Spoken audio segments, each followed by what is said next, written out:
Well, developing tonight, new questions about whether the president is trying to force a constitutional crisis for political gain. The question started yesterday when the president went to the Rose Garden to threaten that he was going to, quote, do something about immigration reform because Congress would not. Then today, reports surfaced that the White House was considering more executive actions, right after the Supreme Court upheld First Amendment religious rights of some business owners who were reluctant to pay for medications that would kill a fertilized egg. Press Secretary Josh Earnest effectively came out and said, well, the court is wrong because the president says it's so. We disagree, and the constitutional lawyer in the Oval Office disagrees with that conclusion from the Supreme Court. But that is not how this democracy works exactly. The executive branch doesn't get to say, well, we're going to go it alone because the legislature and the courts are incompetent.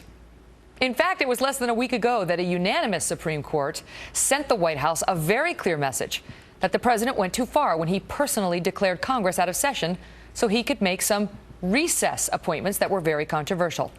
So why is he back at it now? And what would the fallout be? Joining me now for all of these angles, Jonathan Turley, who is a liberal constitutional scholar who has testified before Congress on this administration's threat to the constitutional system, a professor at George Washington University Law School. And Brit Hume is our Fox News senior political analyst. We begin with Professor Turley. Professor Turley, I read what you say, and you talk about how we are now on the brink of a constitutional crisis here. This president is pushing us to the tipping point. Well, you know, Megan, in fairness to the White House, this process or this trend didn't start with President Obama, but it certainly has accelerated with him. And he has taken this to a new level in terms of rhetoric. You know, he has now sort of boldly embraced the concept of going it alone and to some extent defying what has just happened. You know, the ink is barely dry on the Canning decision, where a unanimous court, left and right, found that he had violated the separation of powers. I testified on those appointments when they were made, and I thought that they were, and I said that they were flagrantly unconstitutional. They were not a close question. And so this obviously has more of a political value than it does a legal one. But the costs to the government are very, very high. Most presidents have avoided court tests. They've avoided these fights in deference to the presidents that would follow them. This administration has really shown very little restraint in litigating these issues and losing. How does he compare to other presidents? Because every president, not every, a lot of them get a little drunk on their own power and want to make their own presidency a very robust one. Well, unfortunately, I think we're seeing something of a perfect storm with the politics aligning with the motivation you just described. You're absolutely right, Megan. There's something that happens in that office that tends to detach presidents from that original oath to uphold the Constitution and to comply with these types of rules, particularly separation of powers. But now you have this rather toxic political environment where this type of confrontation is popular. But, you know, it's simply not the case that you can blame gridlock and say, you know, because nothing's getting done, I'm going to force it to be done on my terms. That's not how it's done. You know, there's no license in our system to go it alone. You have to convince Congress. And if you can't, then things don't get done.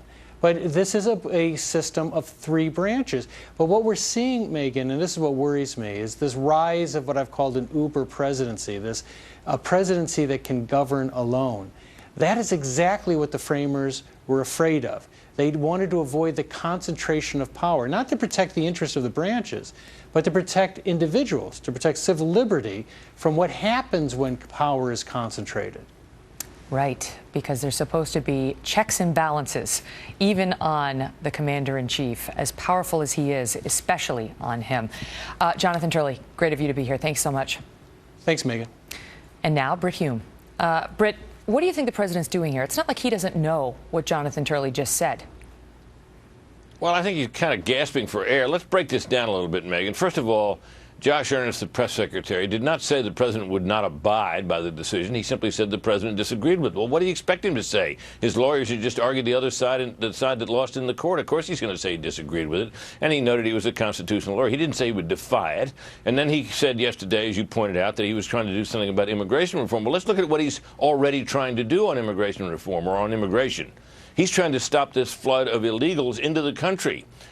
Republicans are constantly saying the president wants them to come in because he believes and his party believes that they'll end up voting Democratic. What he's trying to do is to accelerate the deportation process for this flood of young children who have come into the country illegally.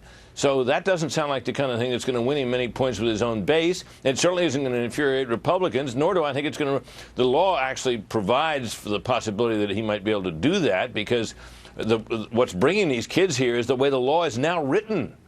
Unlike kids from Mexico or Canada, or people from Mexico or Canada who have come here illegally, they can't be immediately deported. They have to be put through a process, and the process is what keeps them in the country. He's trying to accelerate the process for their deportation. That doesn't seem to me likely to provoke a constitutional crisis. Well, I think he got a lot of attention, though, Britt, when he got brushed back, 13 times unanimously by the Supreme Court, including 2 of his own appointees. And then, rather than coming out in any sort of hat-in-hand manner or just staying quiet, he basically said, they're wrong, they're wrong, they're wrong. And by the way, I'm going to do more executive actions. Well, and if Congress won't act, I'm going to. And as Jonathan Turley points out, gridlock is not anomalous to the system. It was built into the system. I don't disagree with one thing that Jonathan Turley said. What I'm talking about here, though, is the limits to what he can do and has done. And the second thing is getting into a apparent fight with the Supreme Court and seeming, at least, to defy its rulings is not a political winner. I mean, look at the situation the president is in. The Mideast is on fire. We're about, Iraq is out of control. His policy on Syria is a big part of the responsibility for that. That's failing. The economy shrank in the first quarter of this year, which is terrible news of the worst kind for him and his party. You look all around, there's trouble. Vladimir Putin's acting like Brezhnev. You've got all this going on in the world. The conditions in the country for him and his party are dreadful. And I think a strategy of banging his head against a stone wall by trying to defy any laws, if he does that, is a loser. Okay, but let me ask you quickly. If he's not trying to provoke a constitutional crisis, is he just flailing about because he's so powerless? And if that is the case, is that potentially dangerous? I think it's potentially dangerous. I agree with that. But remember, think of the difference between him and Bill Clinton. Bill Clinton went for a health care reform law that was disastrously unpopular. It didn't even come to a vote, and his party lost control of Congress in the House for the first time in decades in the next election. Bill Clinton took a look at that and said, I think I better change the way I do business, and he tacked to the center and the grand liberal programs. He said, you remember the famous statement that the era of big government was over and all of that? Right. This is exactly what Barack Obama did not do. And this is exactly what he's not doing now, and that is to say he's not going to accommodate his critics or his ideological adversaries. He's going to keep on plowing straight ahead to the extent he can. Or I just Jonathan question Turley how much he can. He's not going to accommodate the Constitution either. Britt, it's good to see you. I got to go. We'll see. Coming up next, new pressure for a special prosecutor in the IRS investigation. Chris Stirewalt is here on what that means next.